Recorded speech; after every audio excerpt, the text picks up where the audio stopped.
2010, c'est évidemment d'abord et avant tout la tempête Xynthia. 29 morts, 2 communes sous les eaux, un département sous le choc et des sinistrés à jamais marqués par cette nuit du 27 au 28 février. Je me suis vue mourir, parce que vous ne savez pas comment ça s'arrête. On ouvre la fenêtre, c'est qu'une mer qui est autour de votre maison. La mer. Combien de fois à la télé on dit, mon Dieu, si ça arrivait chez nous, qu'est-ce qu'on ferait? Et là, Malheureusement.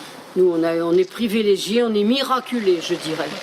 Mais ce drame restera également comme un formidable élan de solidarité, du courage des sapeurs-pompiers au dévouement des bénévoles. C'est tout un département qui s'est mobilisé pour venir en aide aux populations sinistrées. On va s'occuper des 2 groupes et de la dame.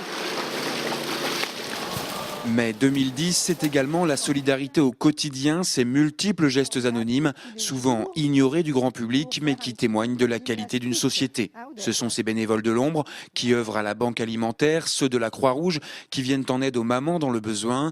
C'est cette épicerie solidaire à Chaland pour les familles en situation de précarité. Ce sont ces chantiers d'insertion à destination des personnes en marge du marché du travail, ou encore ces familles vendéennes qui accueillent des enfants pendant les vacances d'été.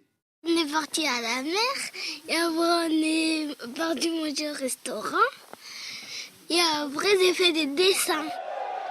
Marqué par un grand nombre d'événements sportifs qui ont fait vibrer les supporters des équipes vendéennes, par des rencontres et par des coups de cœur, l'année 2010, c'est également évidemment un certain nombre de personnalités qui ont marqué l'année.